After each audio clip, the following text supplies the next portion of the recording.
Oh, there I am. Hello, everybody. Welcome to Art Jam. My name is Josh Herman. Welcome to the stream today.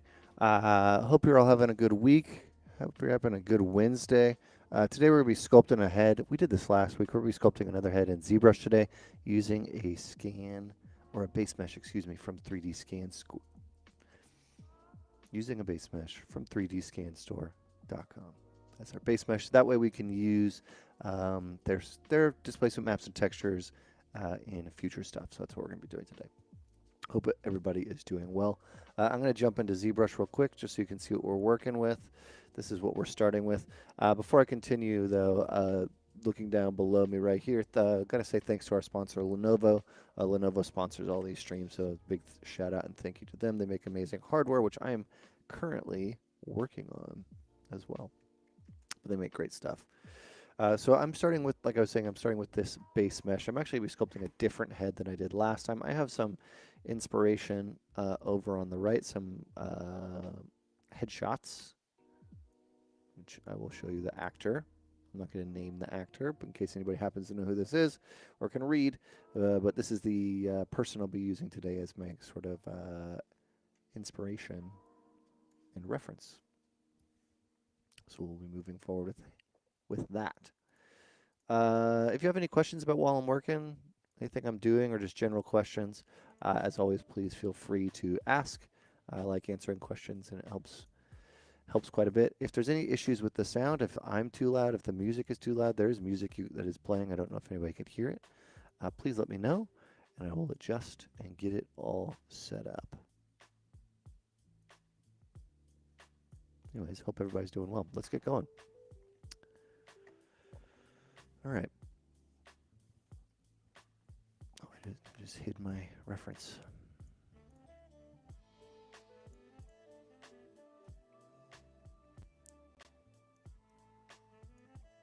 Just getting it set up on my other monitor. It's gotta be perfect. All right, perfect. Let's get going. Sculpting a person. Here we go. I actually, last time we did this, I actually quite liked sculpting with this base mesh. I think just because it's pretty well organized. It's pretty well organized, and it just generally has like kind of a good look to it. It's easy to work with. I think that's a pretty important thing. You know what? Screw it. I'm going to grab this. I'm going to show you the way that I would actually do this rather than try to hide it from you. I'm going to open up my Photoshop here. No, but that's a thumbnail. I'll copy my image. I'm going to put it in here. That's not the one I wanted. Copy image. But we'll take that one too. It does not want to copy this. Hang on. There we go. I'm going to do a couple things. First, I'm just going to crop it. This is Lee Pace, in case anybody's not aware who Lee Pace is. He's an amazing actor. One of my favorite actors, actually. I'm going to crop this. There's a crop tool, but you can also go image crop. And then I'm going to rotate the image. Obviously, his head is kind of tilted, so there's a little bit of weirdness going on in the neck. But I'm just going to try to align or get some kind of landmarks set up. And I'm not going to do like a one-for-one likeness here. That's not really the goal. It's more for me to have something to work off of as like a starting point for proportions and all that.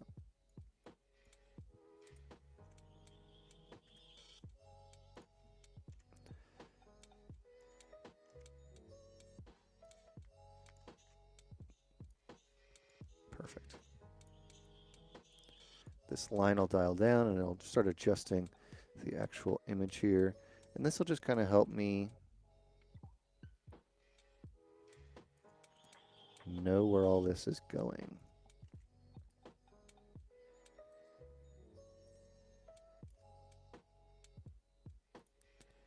I'm not going to necessarily be, like I said, matching exact specifics, but this will give me just kind of a nice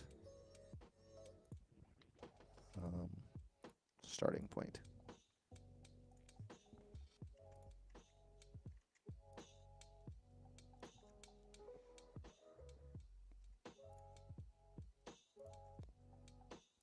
could probably even, honestly, just like remove this and just make a white background or a black background. And I could use that, but I probably will not. I'll just do something like this. Maybe I'll just put this so it's a little bit more invisible. Start with that, and I'll save that out as a JPEG. Proportion. And then I actually like this one. It's just fine. But I'm going to do the same kind of thing. So I'm going to crop, and then make a new layer. I'm going to start drawing on that. I'm going to invert this layer so that it's black, so that I can dial this down a little bit. I'm going to come in with that red. And we'll say, like, I guess I'll use my pen on this one.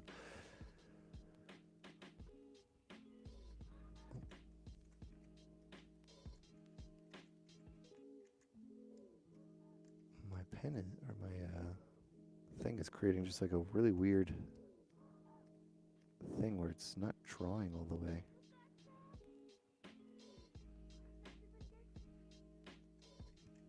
It's like the sensitivity isn't high enough or something.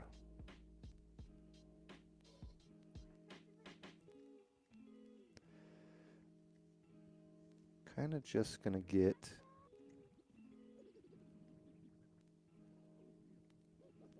proportions in. He obviously has his mouth open, so it's kind of hard to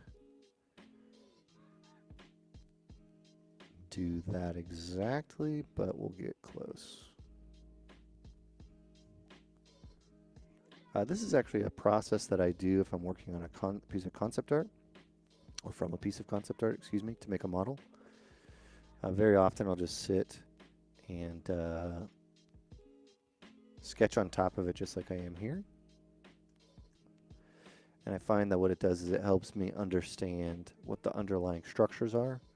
And that can be really, actually really helpful to just kind of know like what exactly you're making. I guess we'll just show general size of the head. Don't be confused about the size of the hair.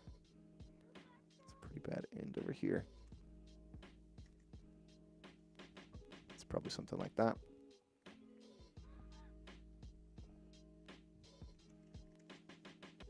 And we'll turn this into a JPEG and we'll say Lee side prop. Great. Now we can come into ZBrush. We'll load these in as textures.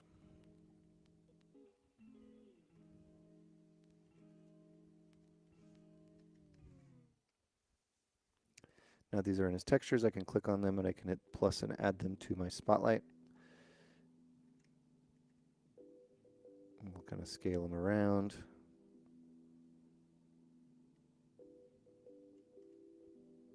I'll probably put one here, one like here. The front one's going to be a little easier, so I'm just going to put them, kind of stack them side by side. Because there is sometimes a little bit of a weird warp in the proportions when that happens. How's everybody doing today, though? Welcome to the stream, everybody.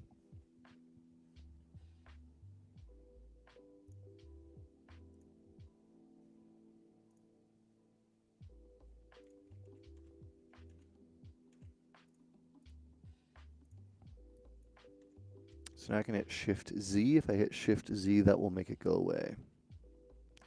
So I have this. I can also sculpt on the model. One thing you'll have to get out of, I think it's out of your alpha palette, you'll have to turn on spotlight projection. Otherwise, if you don't have that, you'll notice that you can't always sculpt.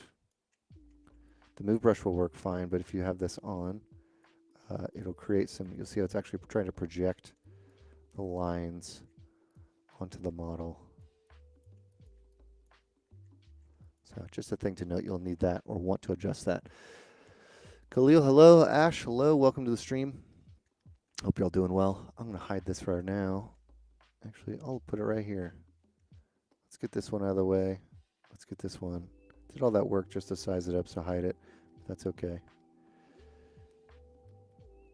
Oh, we're done already. It's always creepy when you can like align the eyes to something. But it's interesting to actually see how proportions work on a face.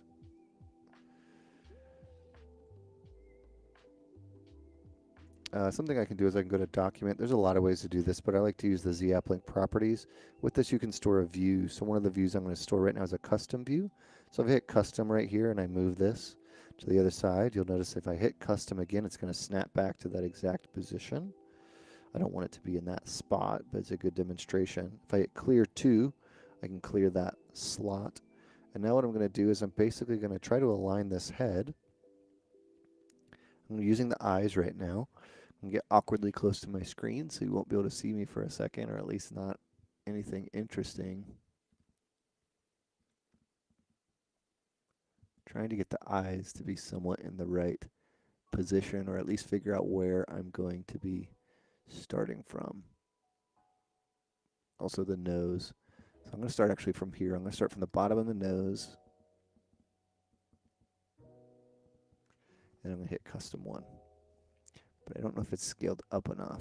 So since I touched the bottom of the nose last, if I start scaling, it will scale from there. And I think it's probably about here, because that's getting the ears in the right position. But symmetry, or sorry, perspective was off. That's a really important thing. So we're going to reset that and start over. I was going to say the ears felt really odd.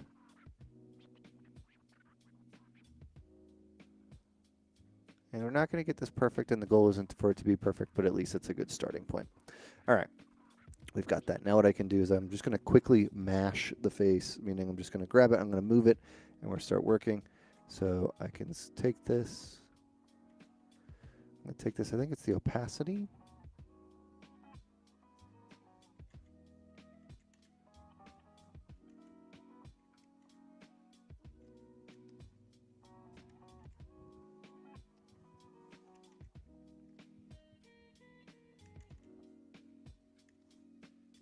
Still a slight tilt to his head there. So that might be a little easier to align. All right.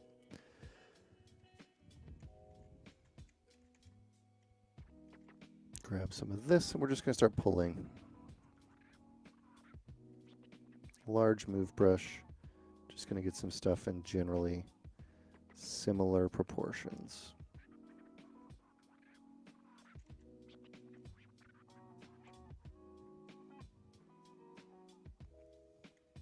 And I won't really be able to move anything, but that's okay.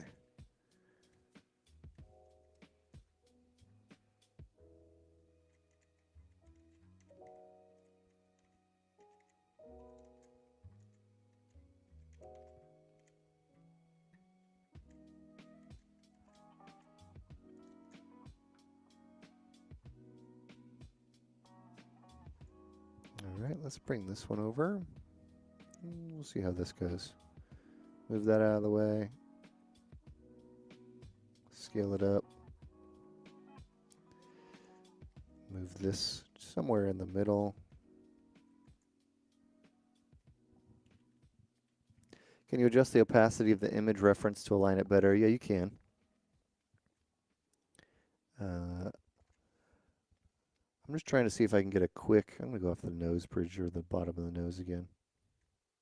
Quick sort of like proportional close adjustment. We'll just set that here and see how that goes.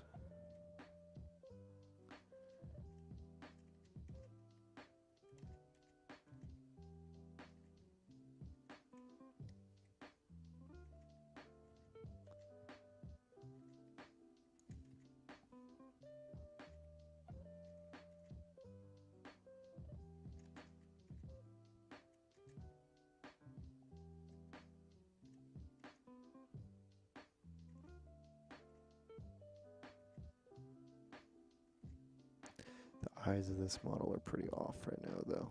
So that's right. I have this as a side thing anyway, so I'm just going to probably just pull this up as reference. In fact, I'll just go ahead and grab those as well. Looks like we got some more people joining the stream now. Hello, everybody. Hopefully you're all doing well. I'm going to save this out. as another JPEG and just say Lee side. And do the same thing here. Lee front.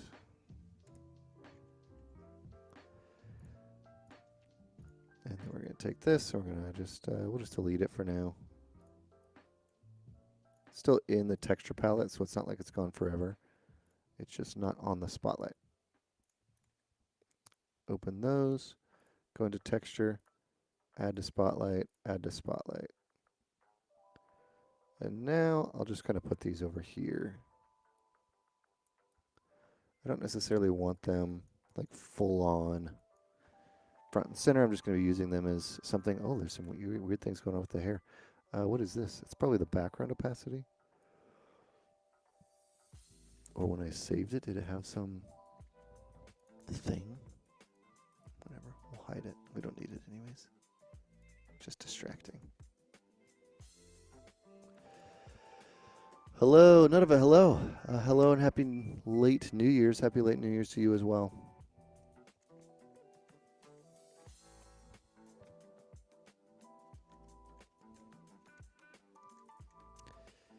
This is probably, I'm going to use this character. My plan is to use this this head that I'm going to sculpt today, which I'm going to try to sculpt as much as I can. Last time on stream, I basically tried to sculpt, very quickly displace and render in texture, and then get into Marmoset and set that scene up as fast as possible within the 2 hours. Today, that's not my plan. My plan is to just sculpt today. And then next week, my goal or plan is to just do the texturing and rendering.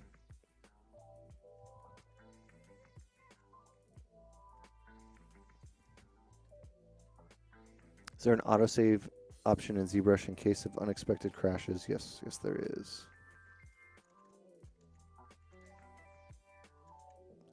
Sometimes in a really annoying way. Autosave is great. Don't get me wrong, I love autosave. But sometimes it's definitely just one of those things where you're like, really? This takes forever. He has really long... Like, let's...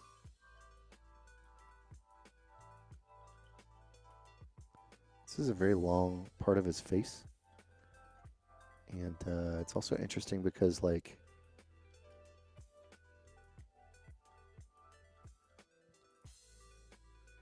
his lips are very small.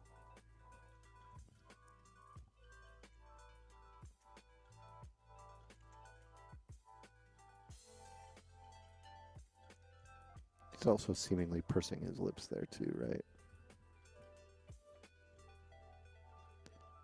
Autosave, you meant automating the lesson? Oh, you can rewatch it, the video later. The video will be up on YouTube.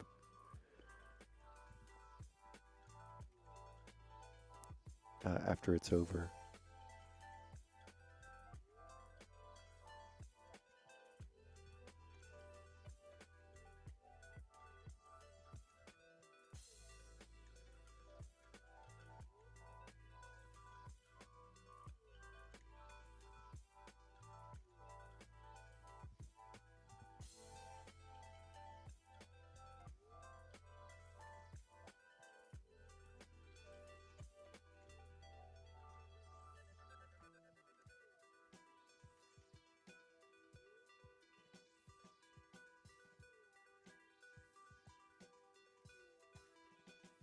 So I'm not really going to adjust the subdivision levels. I'm not going to be sculpting in more detail, you know, for quite a while. I'm just going to be working on proportions and all that fun stuff.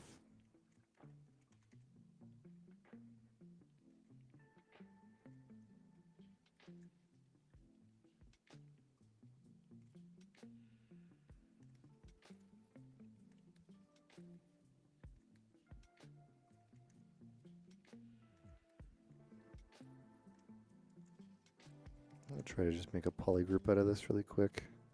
I did that last time, and I wish that I would have saved that base mesh.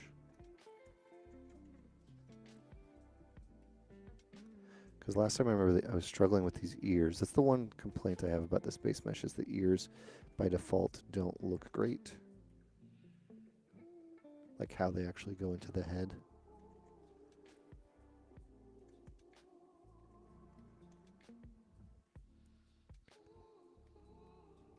Sometimes it definitely saves you though, right?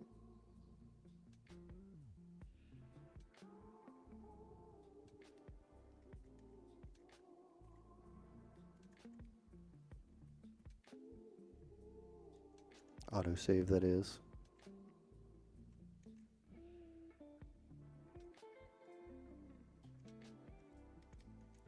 And this is going to be a fictional character, what I'm actually going to make. So I'm really I just like Lee's proportions. I think he has a really interesting face. I think the performances and the acting that he does, like in a lot of the roles, has such an interesting quality. So I think that's why I'm using him as a start point. In case you don't know, he's also many other famous characters. He's also Ronan from Guardians of the Galaxy. He is what else is he in? He's in *Halt and Catch Fire*. He's in a bunch of other things. I'm trying to think if anybody else can remember what he's from. Foundation. He's been Foundation right now. He was in Twilight. I didn't know that until recently. She's got a really interesting face. He does have small lips though. He's not even pursing his lips there.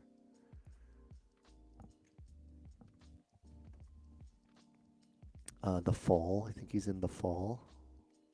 Is that what it is? The Fall? There's something about him. So I want to kind of capture some of that, but I'm not specifically going for that. Not 100%.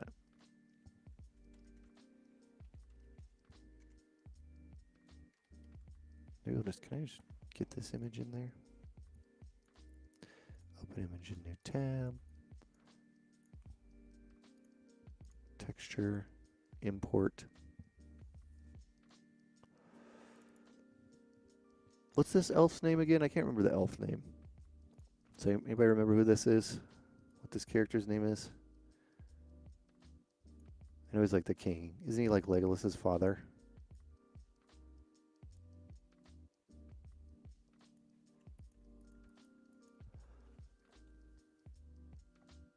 You really love John Malkovich. John Malkovich also has a great look.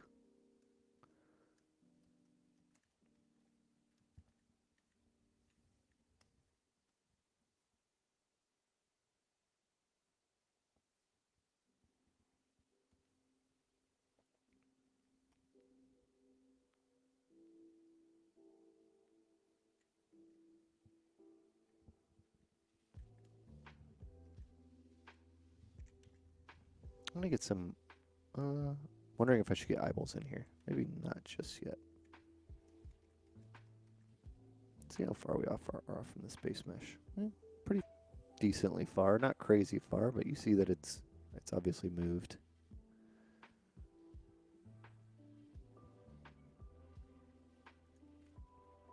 Enough that it doesn't look exactly like it, which is important.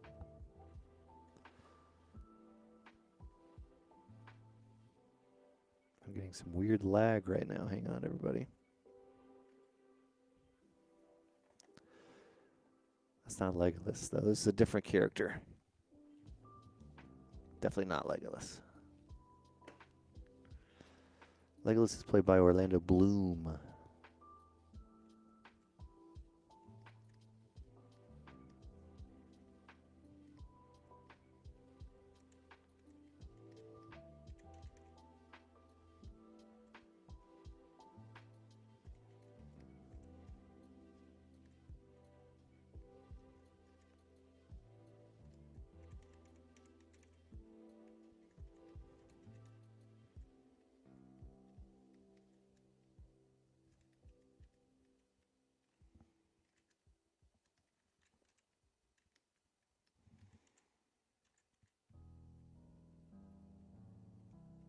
Who do you think is the most famous elf of all time?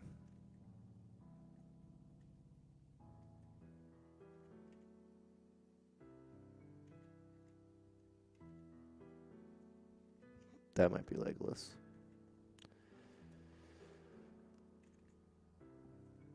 Most famous elf.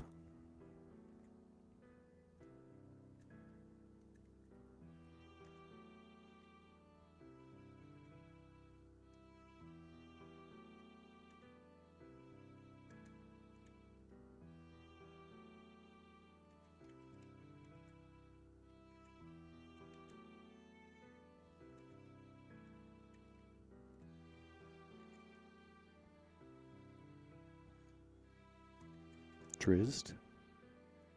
Keebler. Keebler elf was very unexpected, but honestly, probably up there.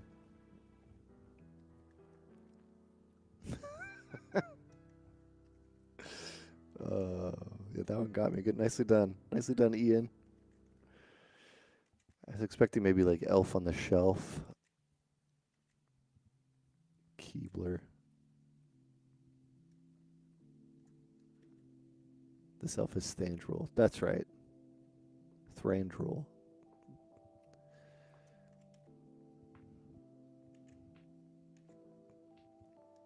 But is it Legolas's dad? I think so.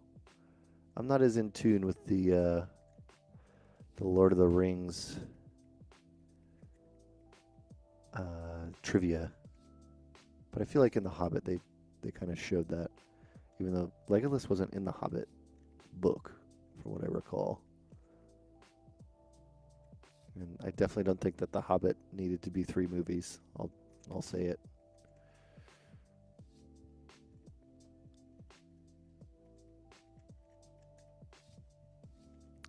Definitely did not need to be 3 movies. If you had to rank all of the Lord of the Rings movies, what order would you rank them in?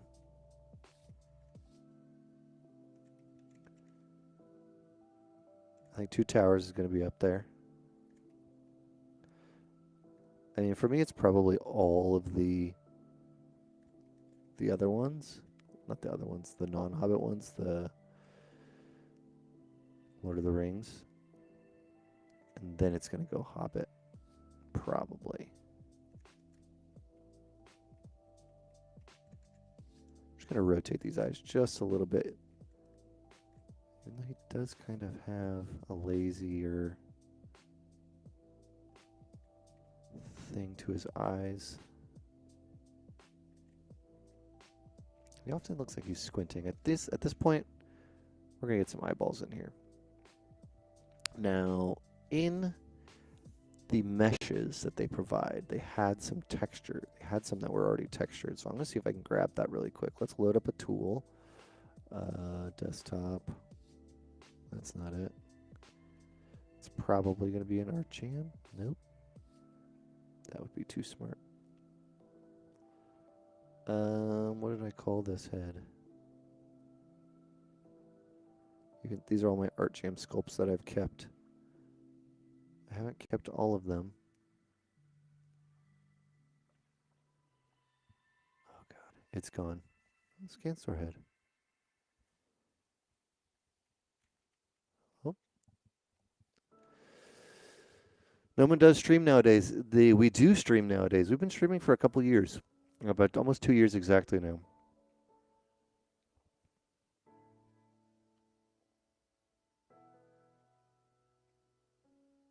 Oh, that's a different thing.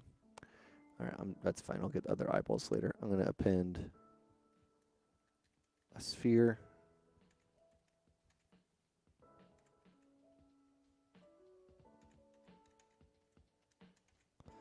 Rotate the sphere.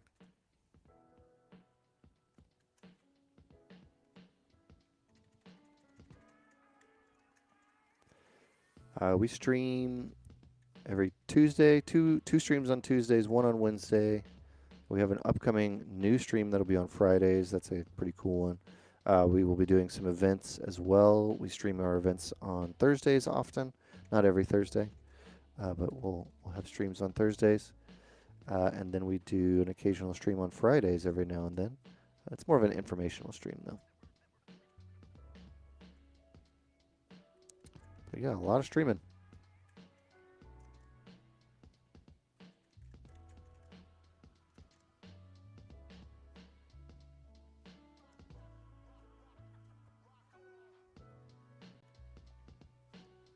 Elven King, #1.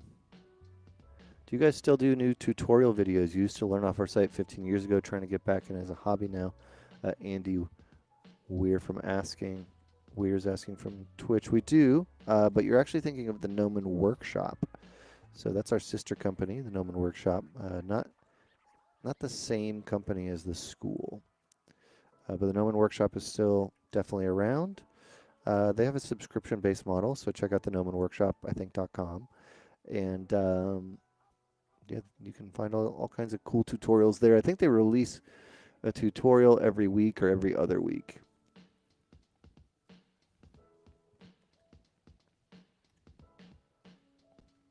Do I know that ZBrush is acquired by Maxon now? Of course I know that. Interesting. Curious to see how it's going to turn out. I saw that they are not going to be having free upgrades anymore.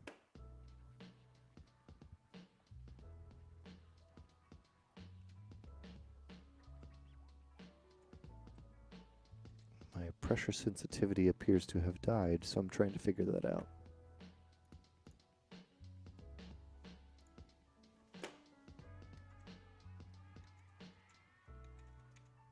There we go.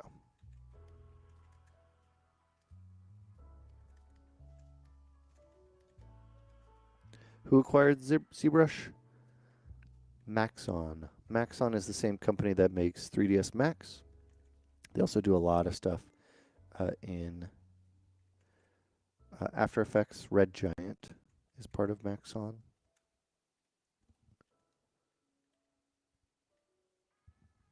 Eerily similar. I don't know if it's eerily similar. What makes it eerily similar to you?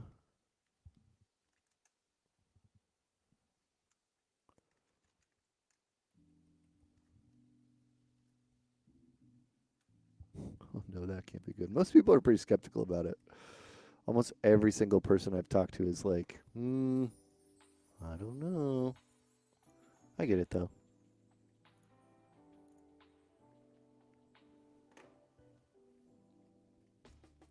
Most of the time, I wouldn't say most of the time, often acquisitions are not always great for the consumer.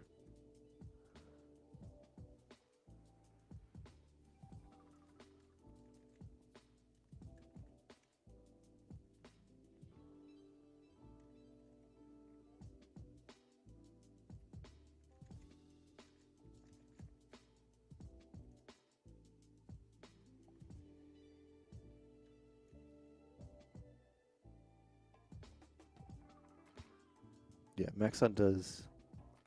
They don't do Cinema 4D? I thought Maxon did do Cinema 4D, right? Anderson said Maxon does C4D not. Didn't know how much Maya when Autodesk bought them. Yeah, that's okay. Well, Mudbox is a different story. They failed with Mudbox.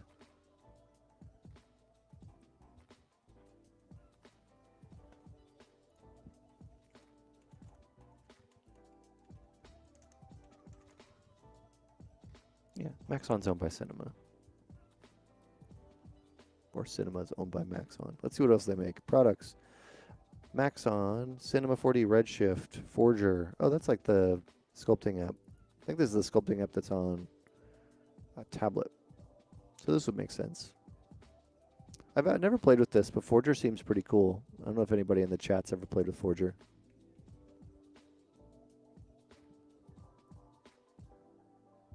I mean, everything I've used. I mean, I've played with Cinema very little. I like Redshift, Red Giant. I've heard amazing things about for people who are doing effects and stuff like that. We did a really cool event on it a while ago. Forger seems cool. I mean, there's nothing in their lineup that I'm like, this is a program that hasn't advanced in a long time. Like this is obviously a relatively new thing with Forger too. So I'm not looking at the Maxon or the ZBrush acquisition as something where I'm like, oh no, Adobe. Like think of all the other big programs big places you could have picked. Would you rather have Adobe or Autodesk acquire ZBrush? The answer is almost certainly no.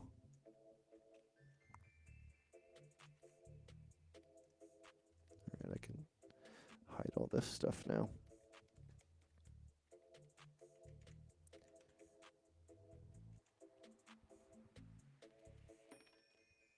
We saw what Autodesk did with Mudbox,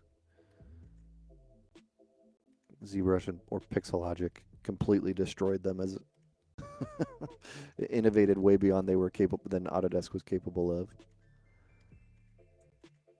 That's my only fear is that ZBrush has been or Pixelogic, I guess. I keep saying the software name versus the company name. Pixelogic has been, I would say, I mean, think about 10 years, what digital sculpting was 10 years ago.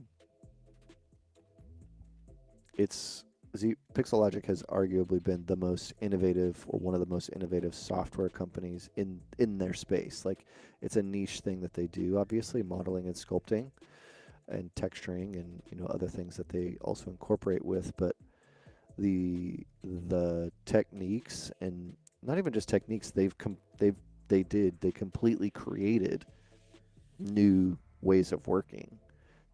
10 years ago, Dynamesh wasn't a thing. 10 years ago, ZRemesh wasn't a thing, right? 10 years, 10 years ago you were, but 15, 20 years ago you weren't able to put a 30, 40 million polygon mesh into a scene. They were the ones that really pushed all of that. Like, the realism, I think, that you see in games, especially from a character side, the realism that you see in games, I would, from every angle, is going to have to, ZBrush has to play a big part of that. Cool things, realistic things were getting made before ZBrush, but it put everything on steroids. Just every aspect of character creation, prop creation, environment creation. I mean, how many rocks and stuff have you seen sculpted? How many environments have you seen? Trees have you seen sculpted? That wasn't happening before Pixelogic. So my fear is that the innovation goes away. Will it suck to have to pay for the program every year? Yeah, it will. Yeah, the thought of Adobe owning it makes you want to cry. Exactly.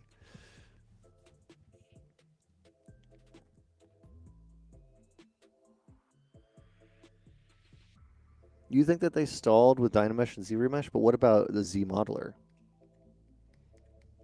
Z Modeler is huge. I mean, they basically recreated a way to be able to polymodel without having to go into a traditional package.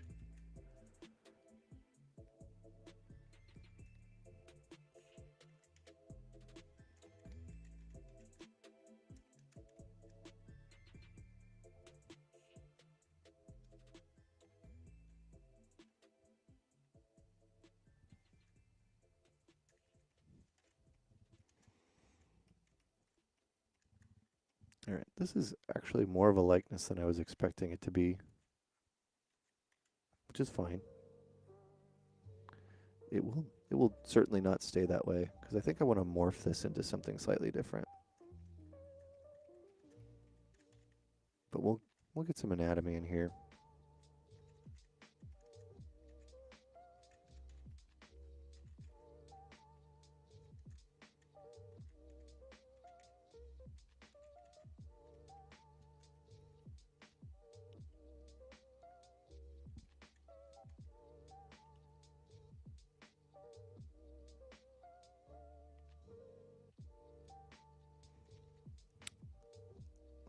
Three R ton from Twitch. Yeah, I agree. I mean, if you aren't super adept in Z modeler, which I'll be honest, I'm not either. Definitely still a poly modeler, edge loop, crease kind of person.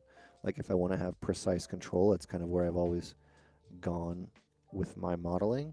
But I would say, putting my experience aside, I was a art director of a character team for 3 years, and I had expected a lot of the team to use a similar workflow, and I would be able to teach them stuff in Maya and how to poly model and make really great models that way.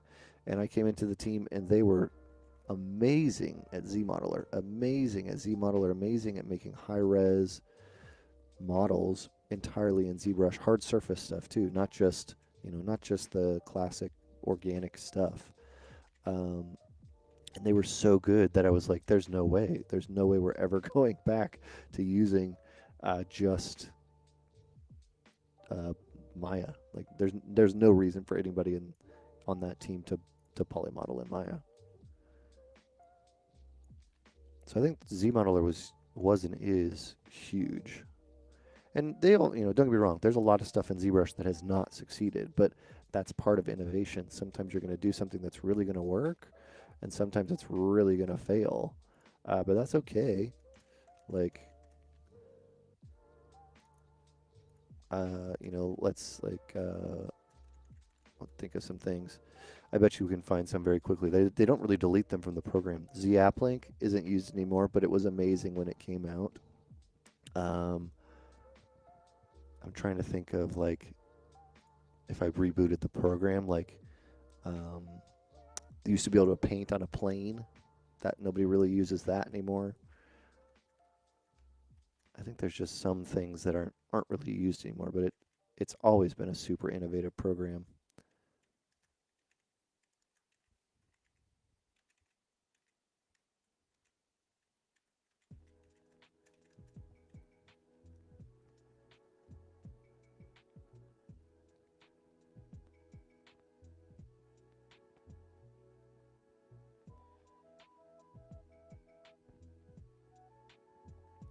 How would you sculpt fishnets wrapped around the body? You would probably use a nano mesh. That's another thing. Array mesh, nano mesh. There's a lot of things that they created where you can basically create a mesh out of a mesh. What's my project about? Just arrived. Right now I'm doing a head sculpt based off of Lee Pace. Using him as a reference point to get started on a character. I'm going to just sculpting today. I'm going to be bringing this into stuff in later streams. So just kind of picking away at the sculpt today, blocking it out. We started from a base mesh provided by 3D Scan Store. I'll undo all the way so you can see it. Oh, there's the eyes. Complicated patterns like lingerie, you do that with a mask.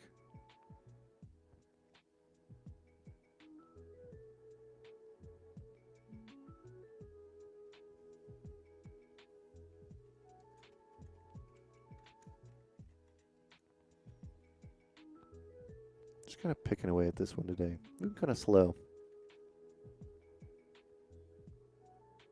ZModeler is amazing. ZModeler is honestly like, I'm not the biggest user of it, but I can tell you it's incredible. The Adobe, what's the Adobe sculpting program? There's like a VR sculpt, Medium? Is it Adobe Medium? That one does look pretty cool though. I've seen Geo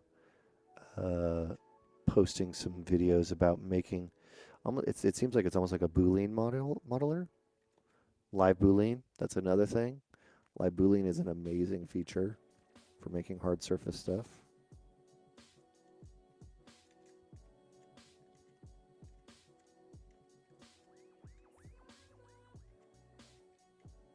All right, this is definitely very Lee Pace. Even if I do this, it's going to be Lee Pace, isn't it? All right, how can we change this up? Yeah, Live Boolean's sick, right?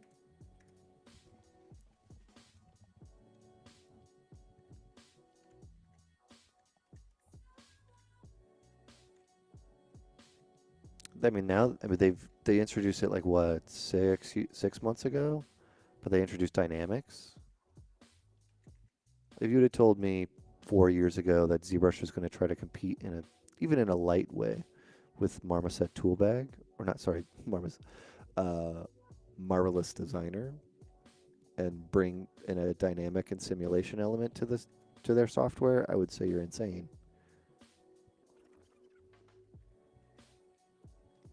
That's what I like about Pixelogic, because they're always trying stuff where you're like, oh, if it works, it's going to be incredible.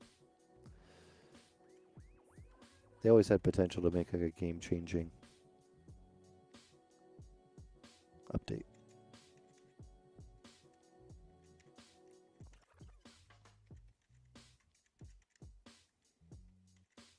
Let's push this in. All right, now we're going to start pushing this. As I say, we're pushing it. I just keep making it look more like him. So I need to commit to something at a certain point.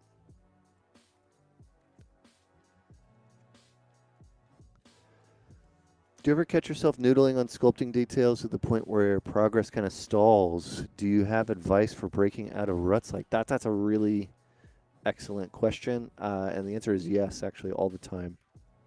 That happens to me all the time. I'm going to just switch our view here and hide this overlay so you can see the screen itself a little bit better.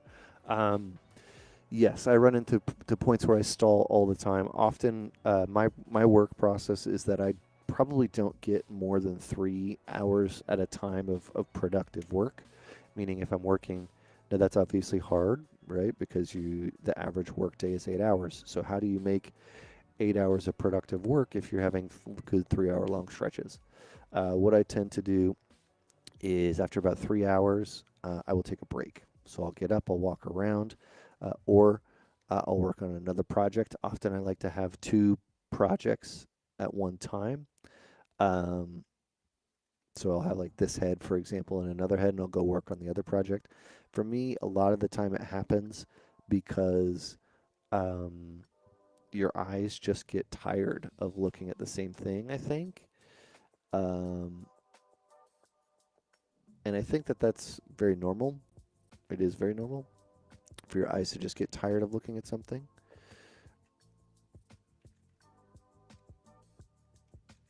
And what I'll do to kind of fix that is I'll work, like I said, I'll work on something, I'll go take a break. Sometimes I'll switch the medium. I'll just switch a matte cap. That's why I use matte caps most of the time, things that have a more dramatic change. So I'll switch it to this, I'll switch it to these are all just different colors, but I'll switch it to different colors of matte caps or something so that to give me a little bit of a change of pace there. Or I will switch the medium, meaning like I'll do a screenshot. I'll do screenshot like this, and I'll bring this into Photoshop, and then I'll just paint on it in Photoshop for a little bit. Or I'll leave this up on my screen like this. I'll walk away and I'll come back and look at it like this. And when I sit down, instead of working on it right away for like 5 minutes, what I'll do is I'll just evaluate it and critique it and say what's wrong with this, what's working with this, what's not working with this. And I find that that for me helps kind of break it up into being something that's like just more, I guess, just easier to manage. Oh, I thought this was one of my versions of software of ZBrush has a little hotkey, which apparently I didn't pick this one.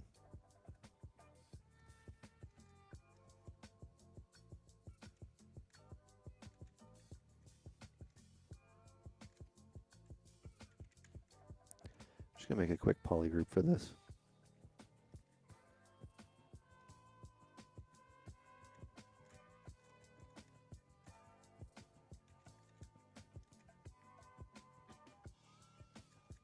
Oh.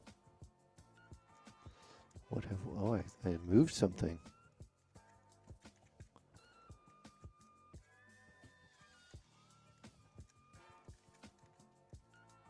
There we go. Making the hotkey so it's easily, or the poly group so that's easy to mask. Not just to sculpt the top lip, but also to sculpt the bottom lip. Whenever you're sculpting lips, one of the things that I found is really important, or a good piece of advice, is if you don't get in here and actually make the lips look like they touch each other, like they're not right now, you're gonna look like, it's gonna look like a puppet where there's this infinitely small gap. And so often I'll just take the inflate brush and I'll just kind of run it over the lip. Maybe not that full. And that helps a little bit. The other thing you can kind of do is invert it and actually just pull the lips up and in, or down and in, typically up and in, because the bottom jaw is the one that moves the lips. The top lips don't necessarily move unless they're being intentionally scrunched. And that'll make it feel like those lips are actually together, because they actually are together. It'll also make some of these lines, like if we, this is a really good piece of reference right here. You see how his lips will get real tight on this. Enhance.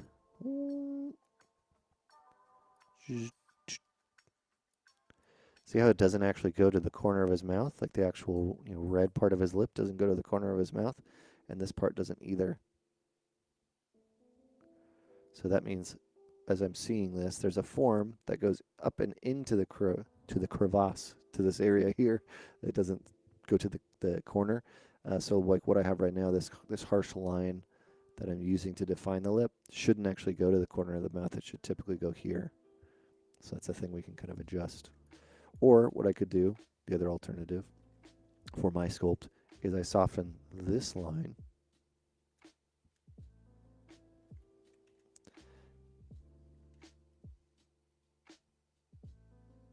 Doesn't mean there's no form there. It doesn't mean I completely erase it, but it does mean that. Maybe I just adjust the way that I'm working on it.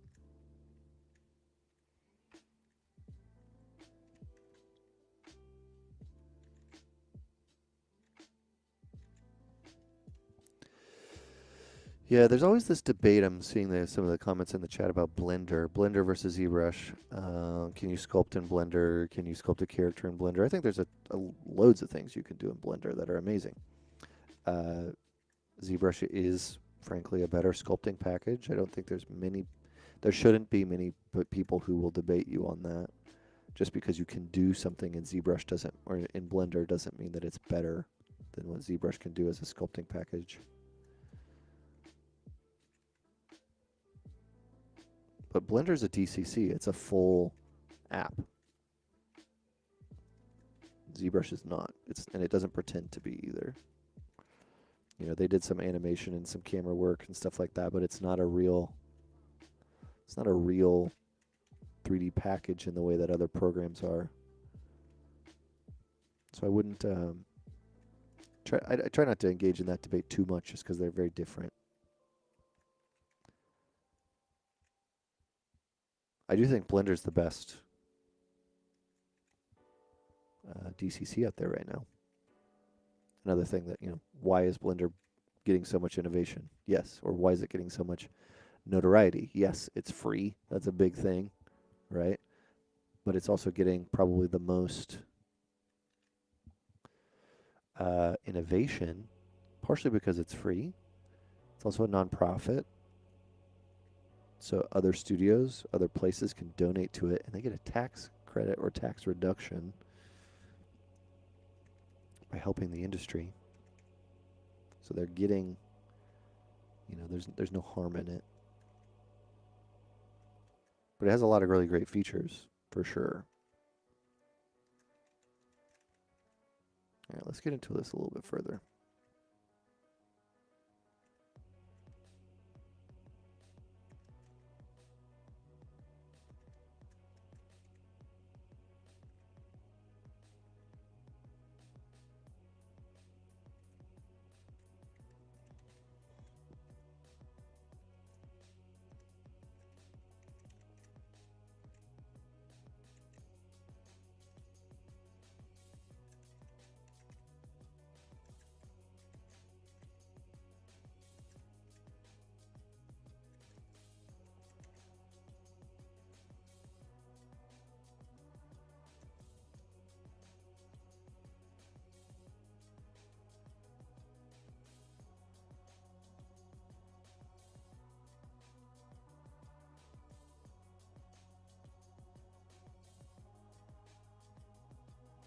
I think Blender's great. I'm not trying to crap on Blender. I just think I get a lot of questions about Blender versus things in this stream. A lot of people come in and they want to ask about Blender, which is great. I love Blender, but I don't use it. I would like to get into it, but it's definitely something I've been considering. I've been trying more Unreal recently than Blender. Part of the reason Blender gets so much notoriety, though, is the viewport.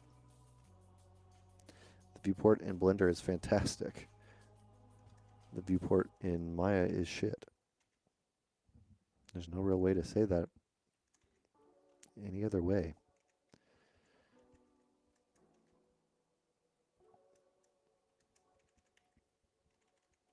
So in case you're wondering, I haven't added any subdivision levels at all. I'm just still using the base mesh, and I think I've gotten a pretty decent likeness, or at least a good start of a likeness.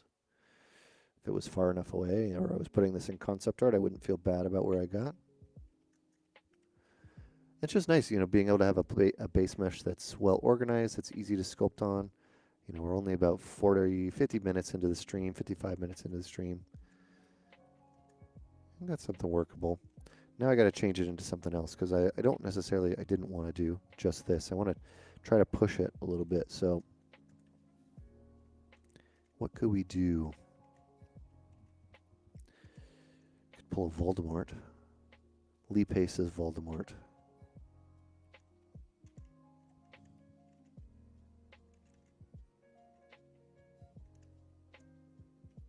That actually worked shockingly well.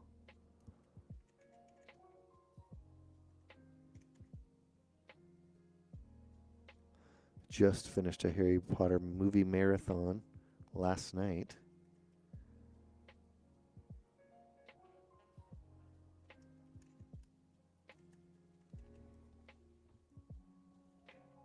Yeah, that worked shockingly good. I was like, oh, wow. Huh.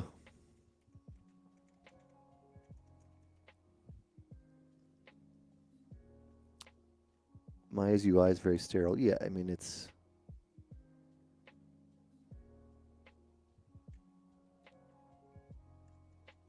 Maya to me, I'll be real with you. Maya to me was always a subpar package compared to every other package around for anybody who wants to do assets. If you're a modeler, you're a texturer, you're a sculptor, you know. I remember I went to a college before I went to Gnomon. I'm a Gnomon alum in case nobody has watched the stream and doesn't know that. And we learned 3ds Max there. And 3ds Max is great. It was especially great, but this must have been in 2007. In 2007, they had 3ds Max had a plugin that you could purchase for like $40 called Polyboost. Polyboost was a plugin that had Quadra in it in 2007. Quadra didn't come into Maya for years and years and years and years later. Like a very simple tool that now is the modeling toolkit. I don't know when they introduced the modeling toolkit. Does anybody know? Anybody know when they introduced the modeling toolkit? When was modeling toolkit?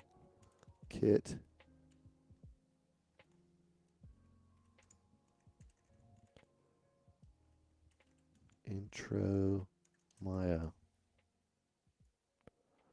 Modeling Toolkit Part 1, 2016. Yeah, I'm on Google right now saying, I see somebody saying 2016. Modeling Toolkit Part 1 in 2013 in this one, but I don't know if that's right.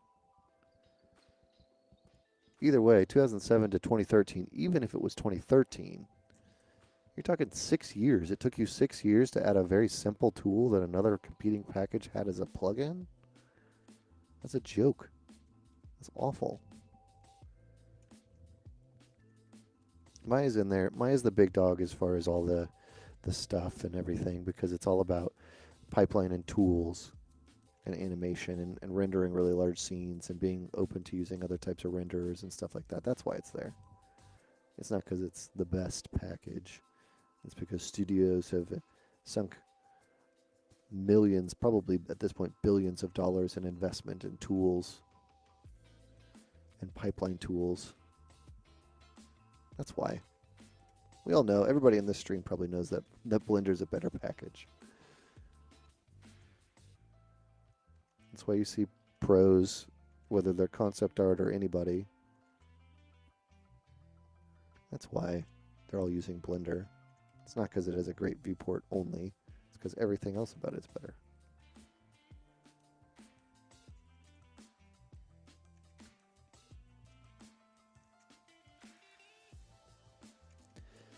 But Maya is still the #1 package used in professional places. So if you want to work at a big studio, you should learn Maya. Or be able to learn it.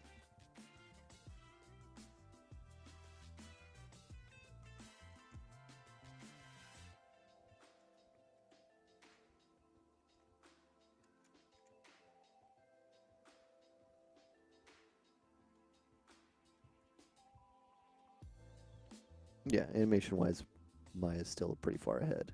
And it's not just about Maya's. It's not about the actual animation tools. That's what a lot of people also get confused on. It's not just the actual like character animation or environmental animation.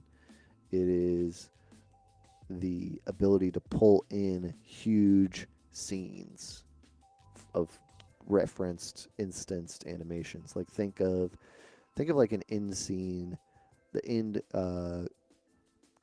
scene of Endgame, where all the characters come in, and you know that's almost an entirely a VFX shot, right? Or a lot of that's going to be a VFX shot. That's the type of stuff that Maya really excels at.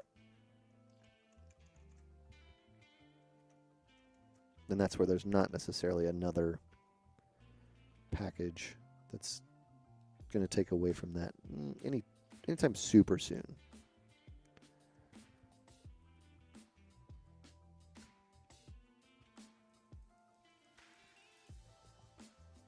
Yeah, exactly. I was looking at the FAQ of the Maxon thing, and it was, they answered it very quickly, and what's the benefits of that? And it's Maxon's a much bigger company.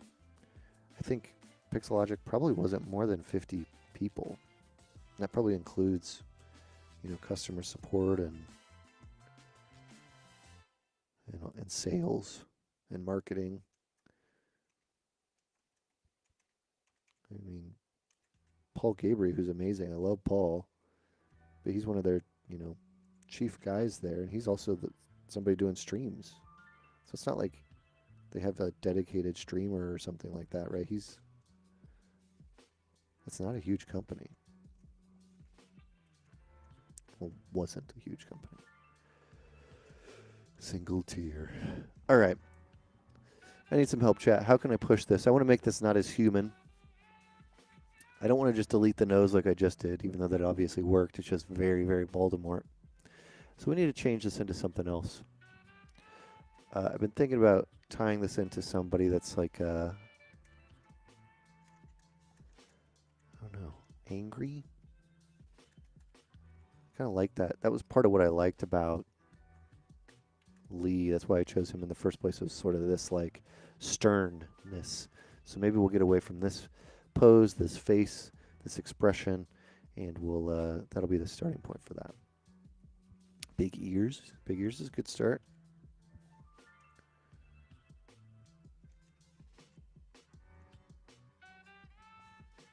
Less human, more elf. Enhance sharp cheekbones. I like all this stuff already. Let's do it. First, before I get into any of those suggestions, and please keep giving them if you got them. Just hide that. So he's not so like, oh, what's happening here?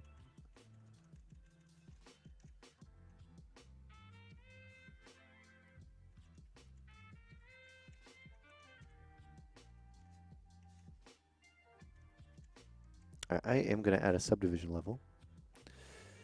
Just so if we want to get into any little bits of detail, we can. Less human, more elf. I like the idea. What would, if somebody was like turning immortal? This is a very classic line. I feel like I do this line all the time, but it works.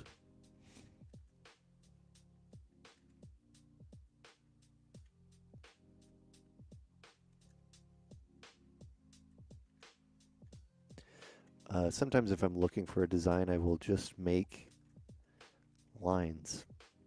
I'll just do big sweeping lines and see if anything interesting appears.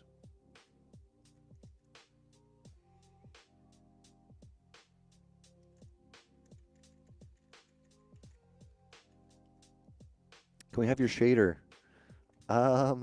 Yeah, you know what? I can try to find a way to get a shader. I think it was, you know what? I'll see if I can find it for you very quickly. It's called, I think they're from ZBrush, Matcap Materials.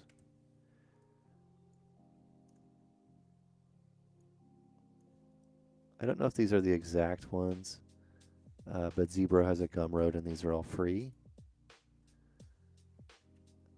So I would just check that out.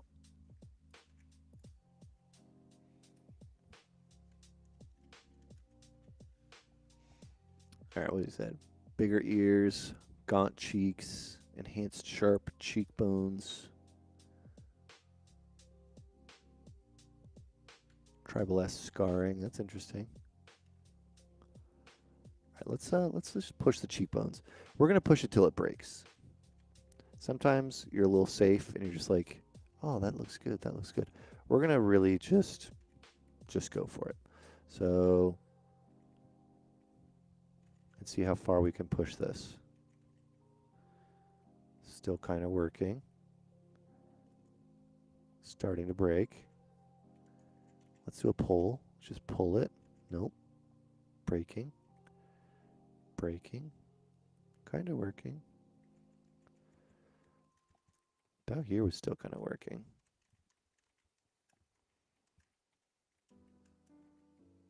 Side view is weird though. Divinity OS Nelf the giraffe elf neck. This one.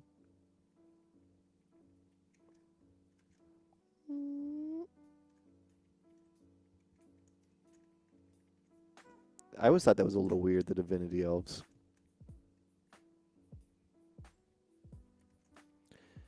I'm sorry. What did you say? They're really creepy. The Divinity elves are really creepy. They also eat people. So let's not. Well, I don't know if they necessarily eat people. They eat body parts.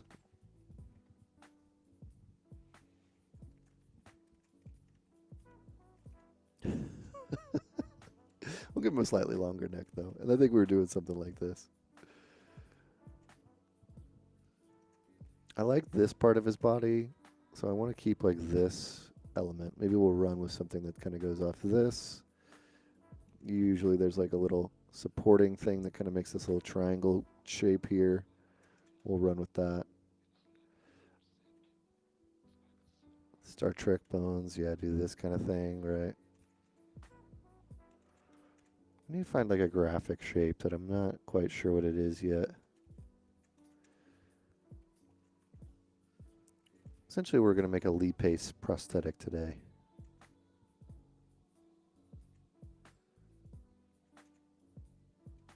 Double line's kind of interesting.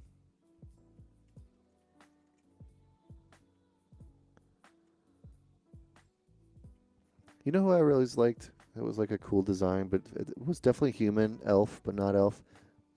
Prince Nuadu? Prince Nuadu, is that how you say his name? I liked that design. From Hellboy 2.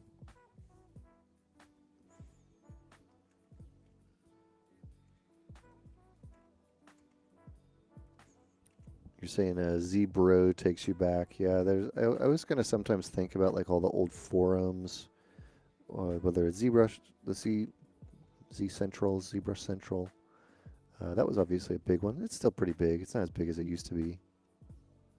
It was like the place for so long. Before ArtStation, we can't forget about CG Hub. CG Hub was huge. ConceptArt.org. CG Society was huge then too. Pull the nose then. Who is it? It was Lee Pace. We're subtly changing it away from Lee Pace. What if we just could? Let's try that nose down idea. It makes me think about a lot of the old sculptors that would be on a forum, I think a decade ago.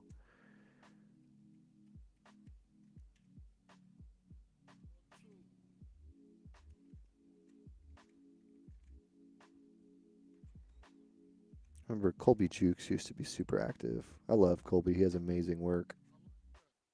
He posted some stuff somewhat recently.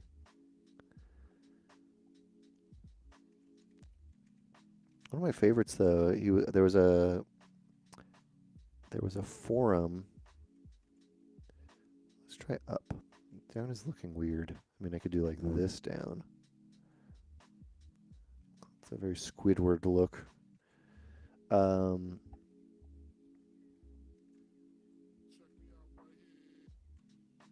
There was an older forum called Sinister Circle, which was a forum I really Really enjoyed it. It was made by Colby. And Mr. Kite was a sculptor that was on those forums. And I remember Mr. Kite being amazing. I don't know if Mr. Kite is still around, though.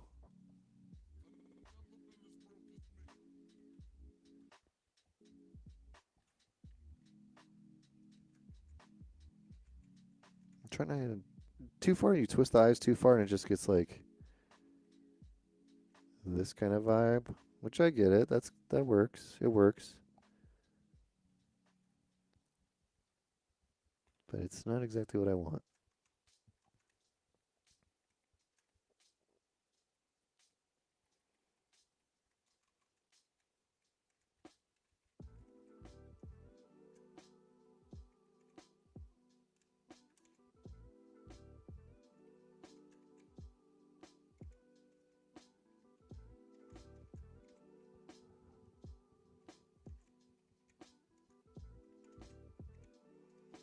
Maybe spin the eyes a little bit so that they're... Maybe if I angle them outwards, what will this look like? Oh, that didn't do what I wanted at all. Definitely gets into like more...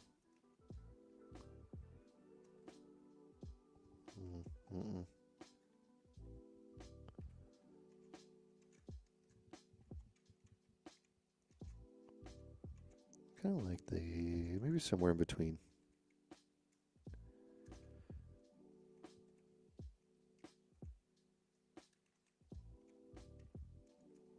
I think we just really need to tweak the eye shape.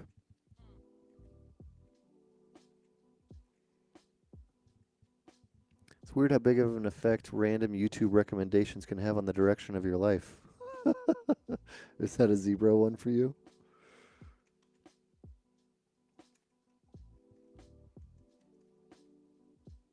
It is weird how some media coming into your life can change your life, though.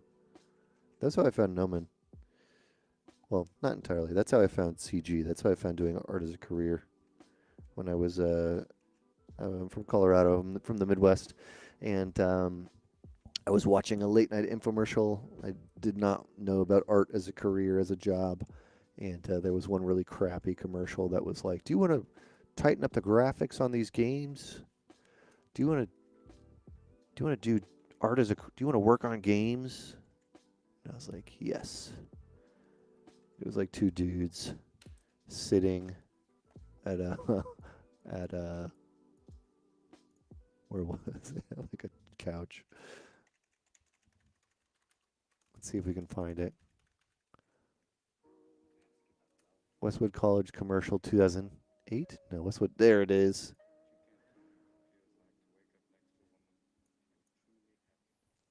I don't have the sound shared, but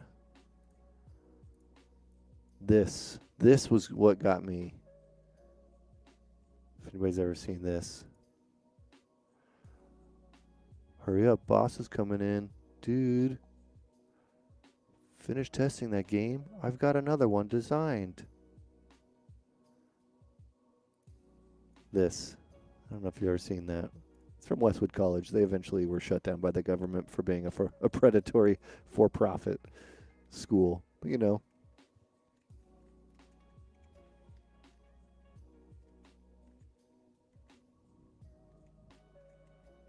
I don't think I like these eyes.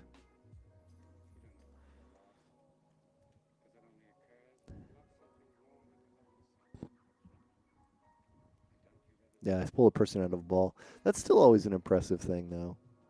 I mean, there's so many sculptors now who can do it.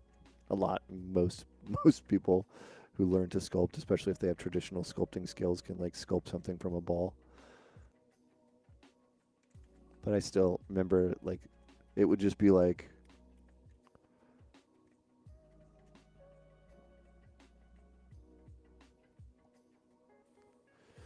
I turned this into this, and you'd be like, holy shit! Like, okay, cool. This is also like in ZBrush, like 2.5 days, when There was no subtools.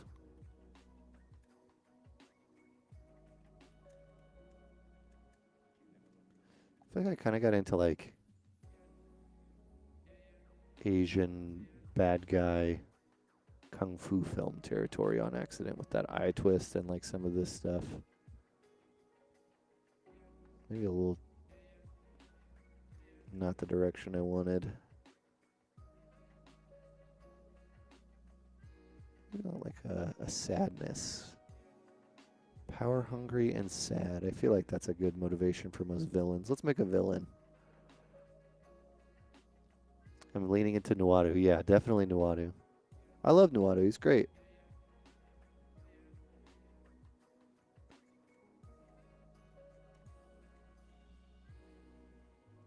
Does have a creepy relationship with his sister, though. Let's not pretend that didn't happen in that movie. It's weird. His twin. Are they twins? I think they're twins. Hey, everybody. Welcome. Got a lot of people joining. Hope you're all doing well. That color temperature is super old school, right? Yeah, absolutely.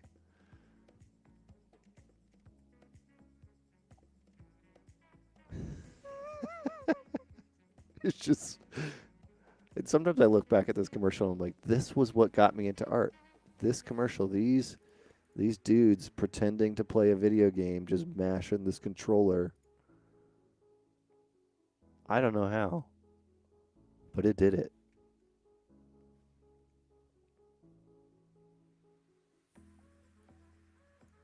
I'm going to close that. Pull the nose bridge out and then nose, bone, more of a downward angle. Days of learning from digital tutors. Oh, yeah, digital tutors. That was a huge thing, digital tutors.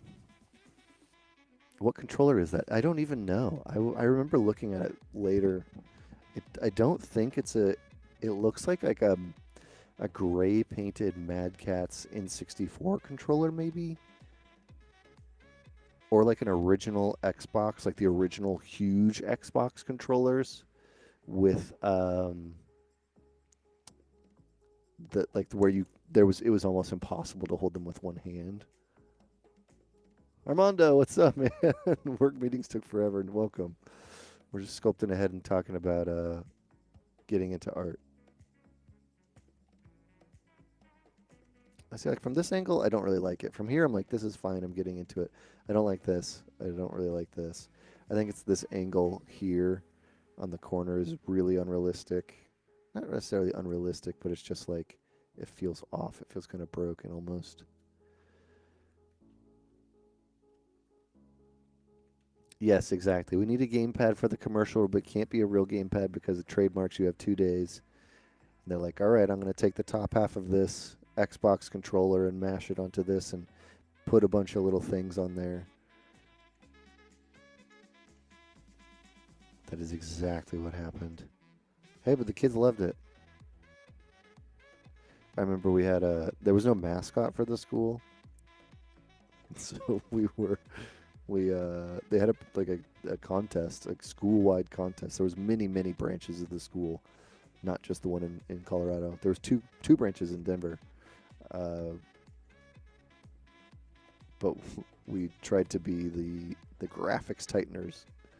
And so we had like our school submitted a bunch of wrenches and like things like that to try to be the graphics tighteners. It was the most voted on at our school, but they did not go with it. I don't think they ever even picked one. That's probably fine though.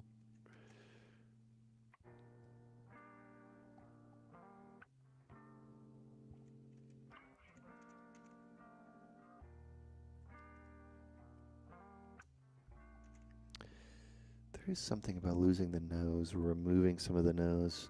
It is so Voldemorty. That's why I'm like so hesitant to do it though. Maybe we do like more of a real Voldemort. Then am I just making a Voldemort fan art? Deep thoughts. I mean, I guess we only know what Voldemort looks like because of the movies. He was described in the books, but it was more that he was like turning into a snake or had snake-like elements to him, not just that his nose was gone.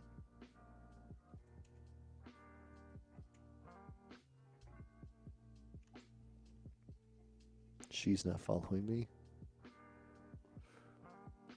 Your timing. Interesting.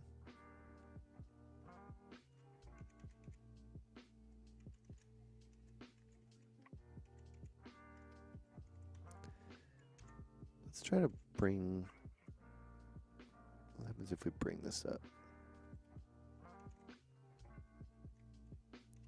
Give it a little bit of something.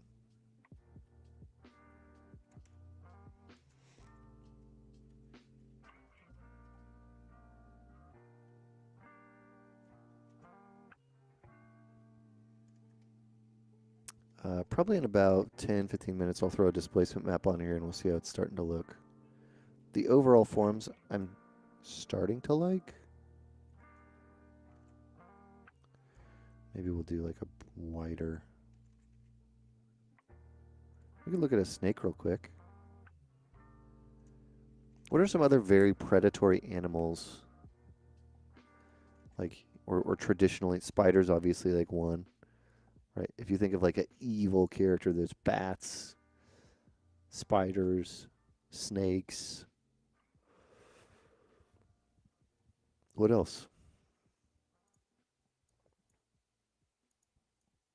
Mantis. Yeah, a lot of bugs. A lot of bugs. We could try a mantis face. Let's face. Oh, they're so weird looking. I saw we have some that live outside my house. Rats. Yeah. Mantises are hard though because there's so much their eyes. Like it's so much about like basically like doing this. Like two huge eyeballs. Like that's a face. That feels like a mantis face. But it's all about the eyeball. It's not necessarily about the center of the face. Vinegroon? What?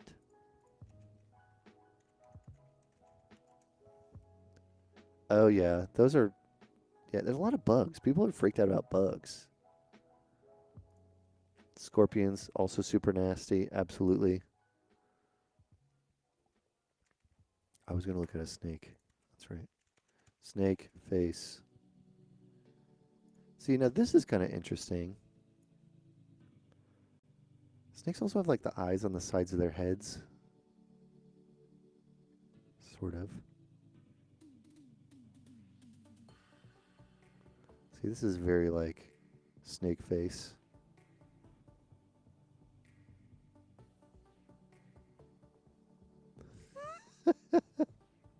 I love that kind of stuff. All right, we need a predatory animal that's not just a snake, but we can play around with some of this.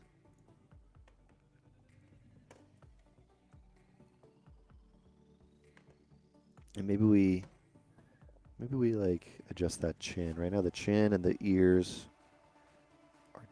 should be pointier.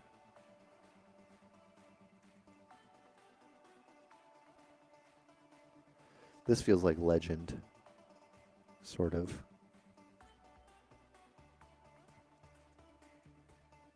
You know, if we did like this.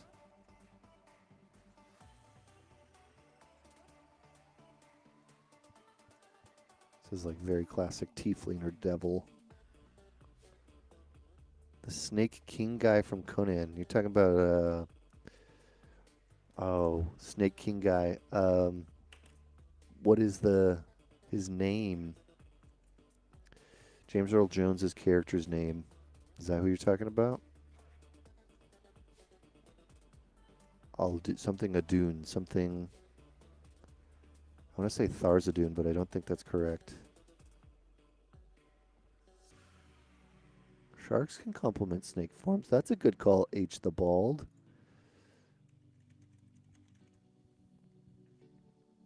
Also a lot about teeth, though, huh? Pull the nose bridge out and angle down. You really want that. You really want this move, I think. This is the move you're looking for. Not sure. I kind of like it feeling slightly more human in that way.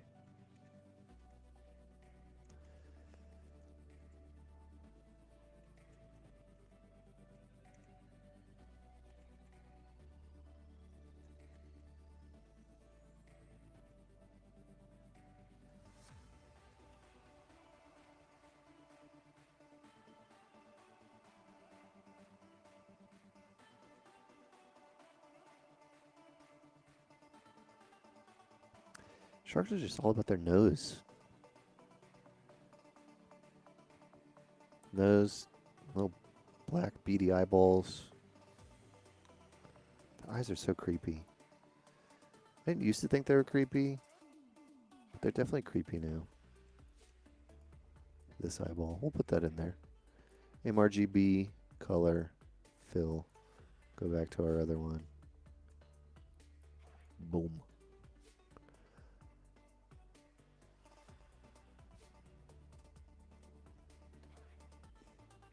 Yeah, the scarred mouth. I mean, we could. I kind of like these lips that I was sculpting, but maybe there's something about it.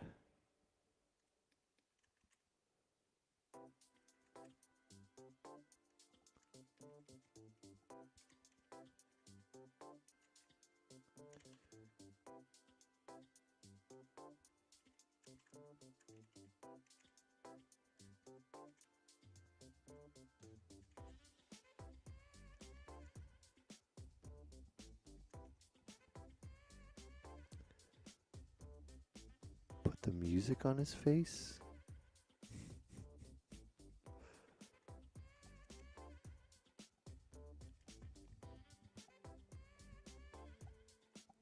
I don't even know what that means.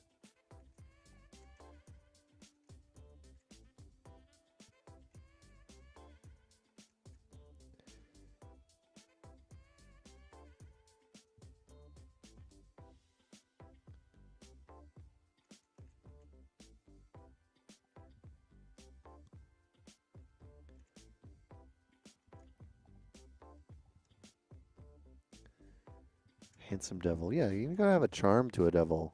There's like devils. Like there's like the the legend devil, the classic evil devil.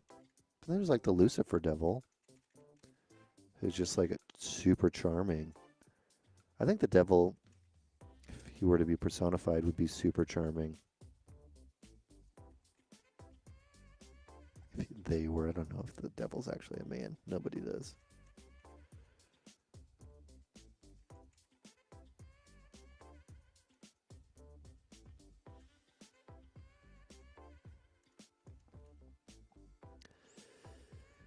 You mean like the lines look like musical notes? Oh, interesting. I hadn't thought about that. Yeah, I could see that. You got this little thing down here, and then you got some little wings off the side. Most of them will probably go away in time. I use them kind of as like just rhythm lines to follow. So like if I see this line kind of through here, then I say like, oh, maybe something interesting down here. Eagles eat people. That is not the comment, or that I didn't expect that to be in the chat at all today. But okay. Eat dogs. Oh, they eat dogs. Well, yeah. I mean, they're large predatory birds.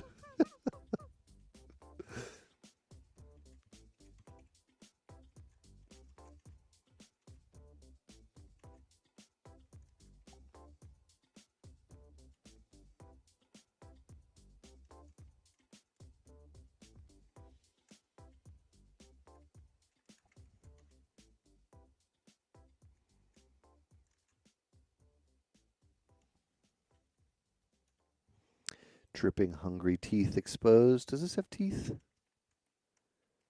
We don't have teeth.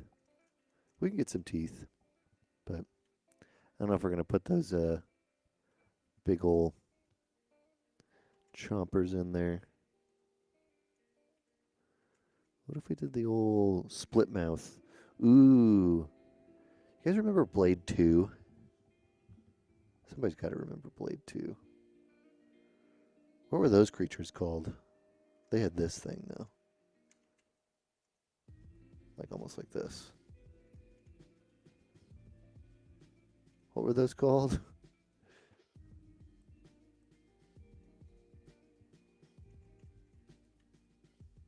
Guy from Blade 2. Yeah, what were the creatures from Blade called? That's kind of cool, though. I don't necessarily mind that. We'll run with this. We'll run with it. And it doesn't mean it has to open. We'll say, you know what? We use some Blade 2 as our inspiration.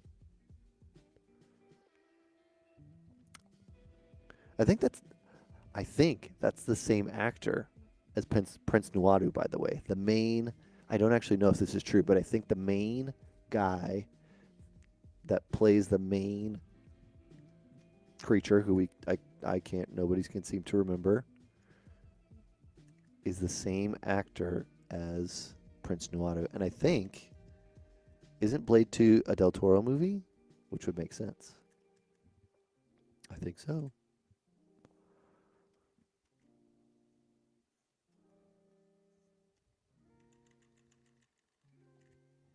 Reapers, Armando. Thank you, Armando. Reapers. Yes, they were Reapers.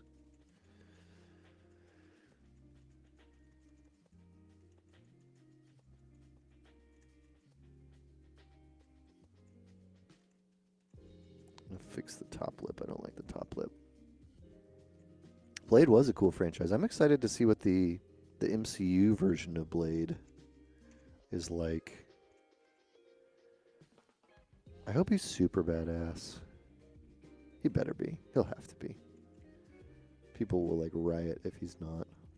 Like, he needs to be fucking cool. Especially after Wesley Snipes was so cool. You know, remember, like, when did Blade 1 come out? Yeah, there's a new one in the works. There's a little post-credits teaser at the end of Eternals for Blade. It's Mahershala Ali is the actor that they've cast, who's an incredible actor. All right, we'll go with lines on the face as our motif. We'll figure out where they all go in a bit, though.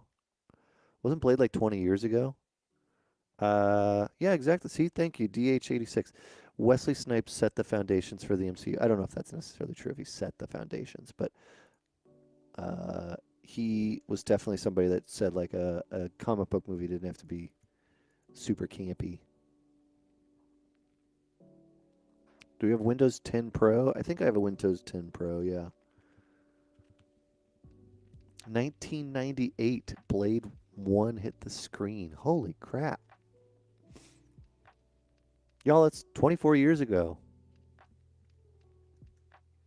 There's probably people in this chat who weren't born when that movie came out. Go watch Blade if you're under 24 and you've never seen Blade, go watch Blade and then watch Blade 2 and then you can probably skip Blade Trinity, but at least watch Blade 1 and Blade 2. Oh man, Sandstorm? In Blade 1 when Sandstorm goes off in that first scene.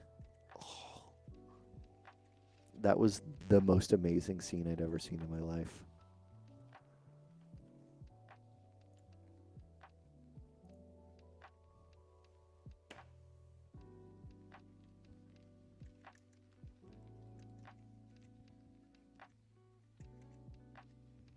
All right, I'm getting pretty happy with this. I'm going to add some details here in a sec. These little creepy black eyes are working for me. This little nose is starting to work for me. And then now, in case you weren't aware, I'm using a 3D scan store base mesh. You can get it online from their site for free. But you can also buy scans from them, and you can get some maps from them. So I'll show you that in a sec. And what's cool about this is we can add them to our thing to get some high-res detail. You remember having your dad buy the tickets for you and your cousins because you were 13, probably around 13. Yeah, going into an R-rated movie. Was it R-rated? It must have been R-rated. Was it R-rated or PG-13? Blade 1. Probably PG-13. There's a lot of blood though. I don't know if that means anything, but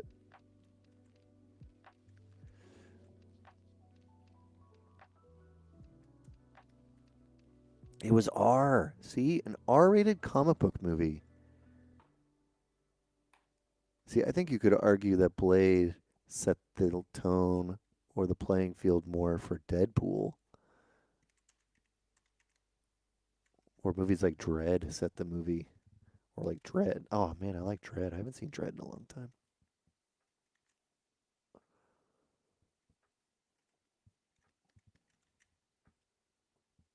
You know this dude's got some messed up teeth, right? We're not going to see him today, but we know that they're there. We know. I like these little lines. I don't know exactly what this little thing's going to be, but we're going to keep that.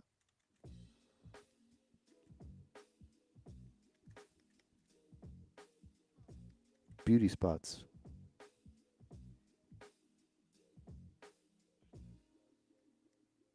All right, let's get some displacement maps in here. We got a good starting point. Let's load up a displacement map. You have to go into your alpha.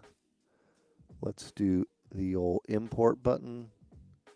We're going to go to our asset library, scan, store, HD heads. Each one of these heads, there's 12 of them that I have displacement maps. I'm going to start with, there's male and female ones. They all use the same UVs, which this base mesh has.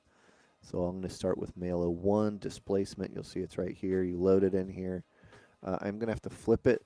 Just so you know, I'm going to be saving a lot because these meshes are this is a 16K, 16-bit map. So they're 500 megabytes a piece. So I'm not going to load in a ton of them, but I am going to load in a couple and get them set up. Let's do 6. We'll just go from top to bottom and then figure it out. Vector displacements was pretty innovative too, to be honest. Yeah, vector displacement's amazing.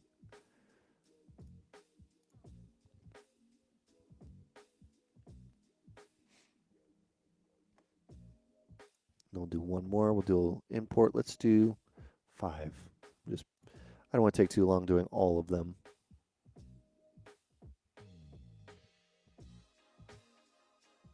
Some rock or earthy tarps on the parts, on the bony parts. That could be cool.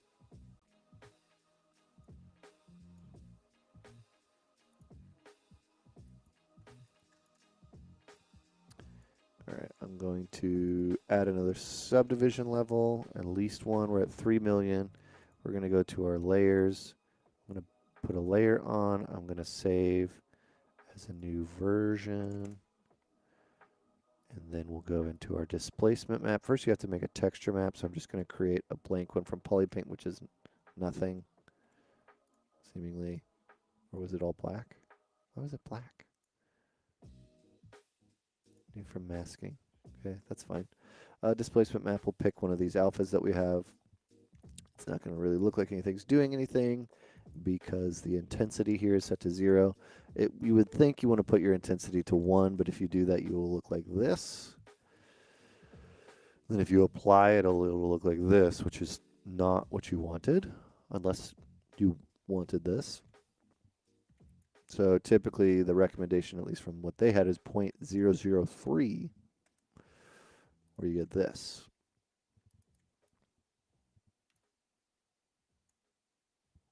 So this is our nice displacement map.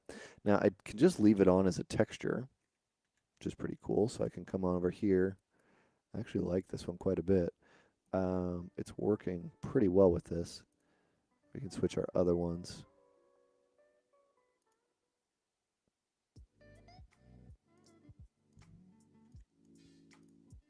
I chose the same one. Yeah, just slightly different textures. A lot more texture here on the forehead. Not as much in the eyes. A lot more in the neck, too.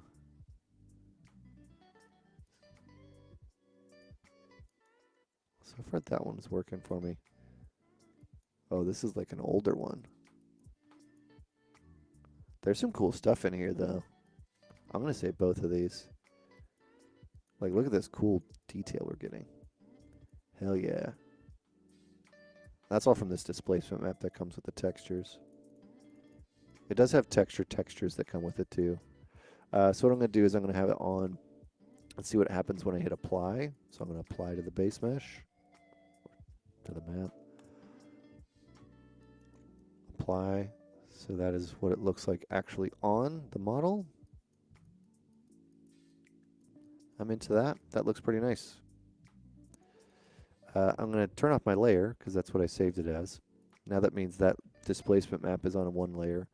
I'm going to change it to disp1. I wasn't smart enough to think about what would be next. I'm going to turn on the next one. I'm going to swap it to my other one, which is not this one. It was this one? Yeah, this had the nice stuff in the eyes and a little less detail everywhere. I'm going to hit apply. That looks good. I'm going to turn this off. I don't want this to be saved. don't want this to be saved either. And then I can turn off this. I can name it. We'll call it Displacement, just Disp2. That means that I have 2 layers, each one with their own displacement, and I can actually put them both on at the same time, which doesn't look all that bad,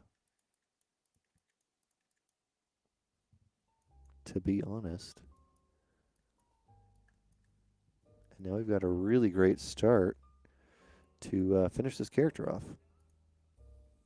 Now, the reason that I'm doing it now instead of doing it later, meaning making it part of an end process or something like that, is because I want to know where some of these wrinkles are.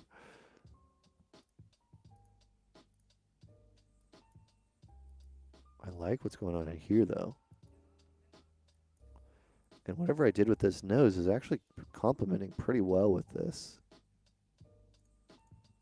This one too, though. So what I could do,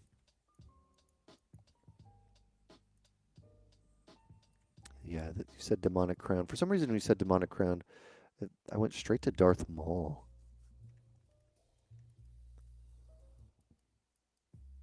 All right, I'm gonna do something real quick. I don't like the lines in the forehead on this one. They're kind of interesting, like here, but I don't want them all the way up. So I'm going to try to find a way to get them out. What I'm going to do is I'm going to turn this off. I'm going to make a morph target.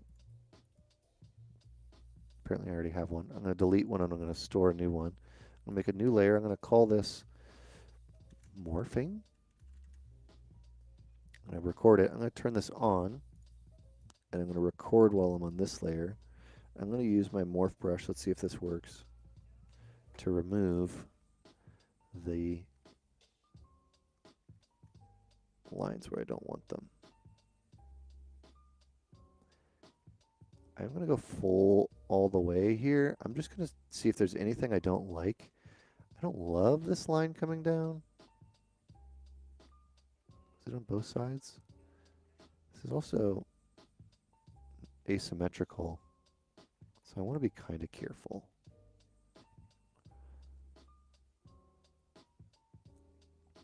I'm not sure entirely what this will look like once I turn them both on.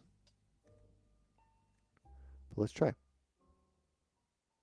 Oh, it's fine. It's fine. All right, so now I'm going to come here. I already have my morph target set. I turn this one on. I'm going to record here.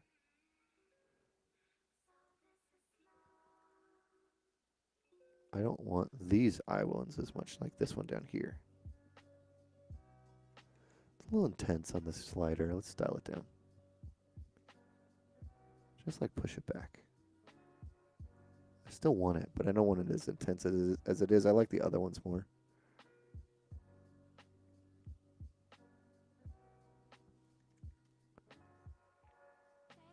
Let's put them all on.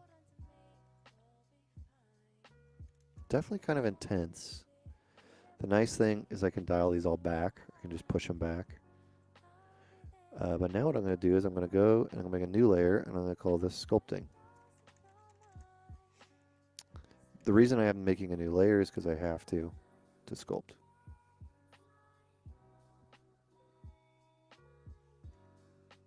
But now with all this detail, I know where to sculpt.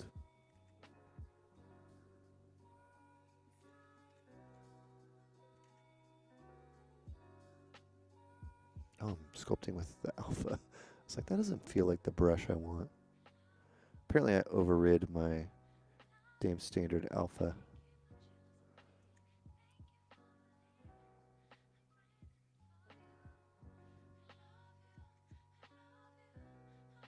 Just give a little pop to some of these. I don't want it to be too old or too, you know, anything specific, but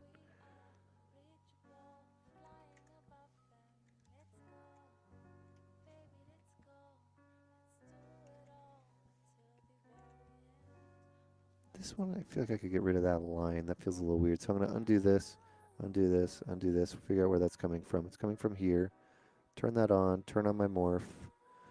Go to my morph brush. Get rid of that harsh line.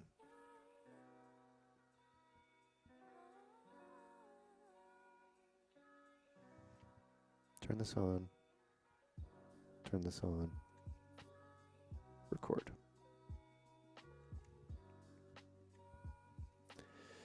Got to give back some real nostrils. Not just these fake things. Nothing makes it look like a clay sculpt or an unfinished sculpt than two nostrils that you can see the bottom of. It's an odd thing. It's just like, oh, that doesn't look real.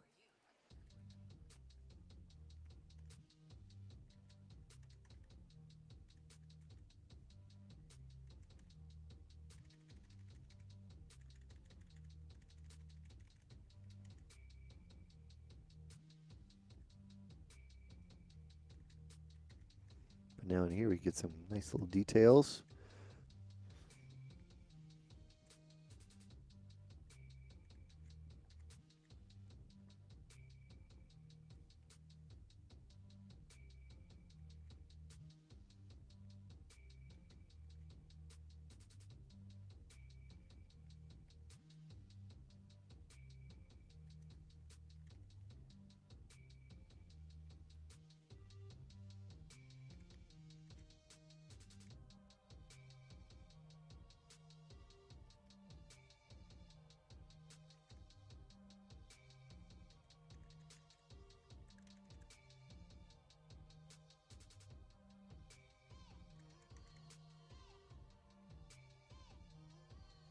Try to make sure I go down a couple subdivision levels and trying to use a somewhat textured brush so that I don't completely smooth out the surface. What are the hotkeys I use as far as main brushes? Good question. Thanks for asking, David. I use 1, 2, 3, 4, 5, 6. 1 is my move, 2 is my clay, 3 is my standard, 4 is my clay buildup, 5 is my dam standard, 6 is inflate. And then I use my number 7 as a stroke replay last, which is an amazing feature, which has been in ZBrush forever, which I highly recommend using.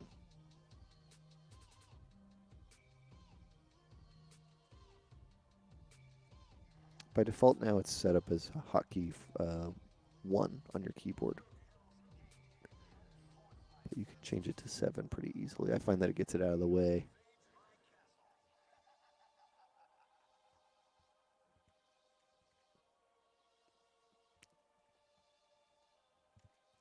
I was pretty skeptical about how these displacements and scan stuff would work at first.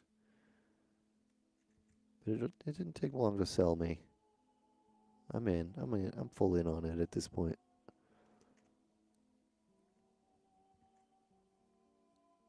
It's just so fast.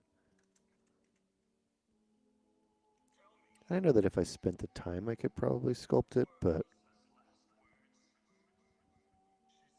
why?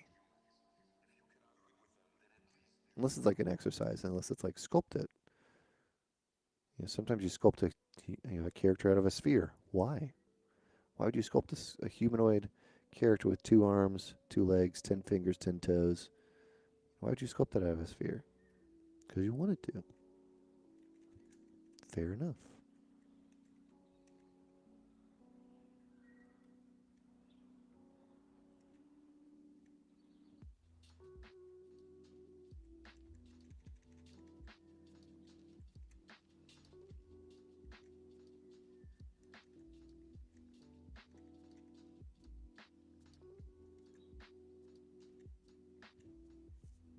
I feel like I'm losing some of that nose shape.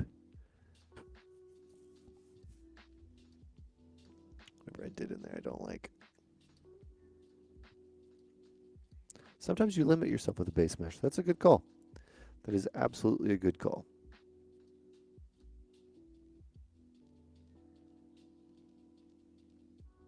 I think I want to get rid of some of these lines down near the bottom.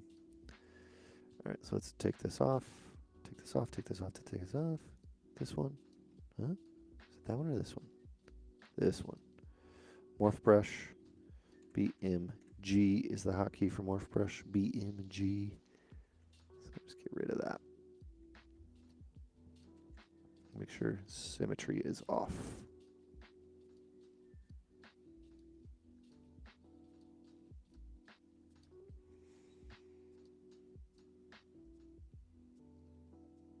I like the quality of them, but just the placement of them and how harsh they're coming in makes it feel more like a line, like a crease or a wrinkle line, whereas the rest of them kind of feel more like a scar, which I'm on board for.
This is still feeling a little weird.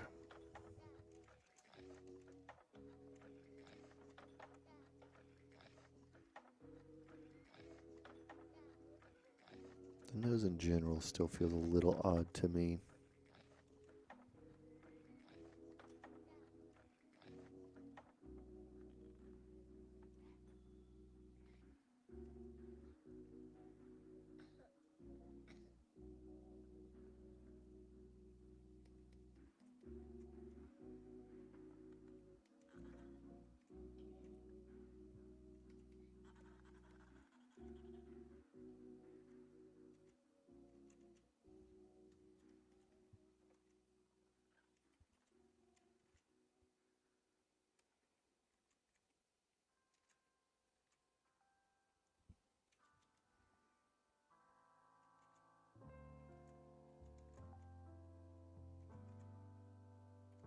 I think adding some more lines. It was just like such a line.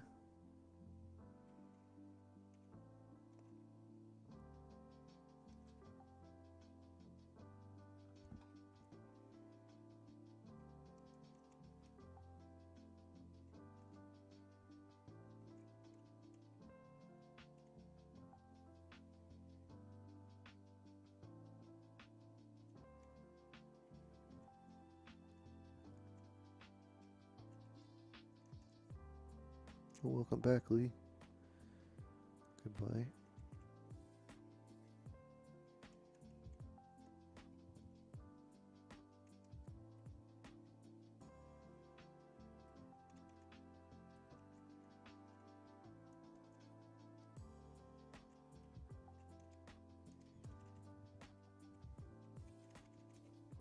This is pretty much how you do a makeup, though.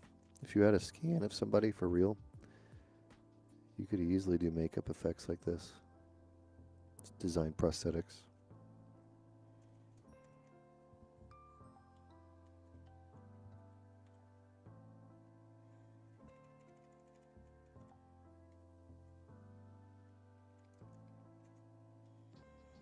I worked at Legacy Effects a while ago, and I know they were starting to do it when I was there, but experimenting with scanning people instead of doing live casts, and then 3D printing the applications, the things you'll actually put on the face.